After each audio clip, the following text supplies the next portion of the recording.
In this video, I'm going to show you how to export invoices from QuickBooks Online.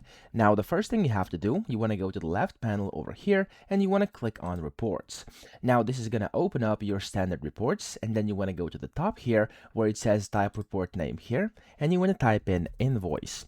When you do this, you want to click on invoice list, and that's going to list all your invoices over here, or of course you can filter them by dates. So you have different time periods over here, which are called report periods. By default, for me, it's this month to date. I can just click on that and do whatever I want, or I could just do a custom one, okay? So I'm gonna go and click on all dates over here because I want to export all the invoices. Then again, if you want just a specific period, just type that in there and you're good to go.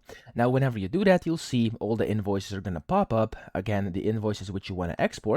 Then you want to click on this button over here, which says export. And you have a few options over here. You can export to Excel, Google Sheets, PDF, or CSV. So it's completely up to you. I'm just going to do a PDF right now just to show you. And as you can see here, these are kind of your report print settings. And you can then just save this as a PDF, Excel, or whatever you want to use, okay?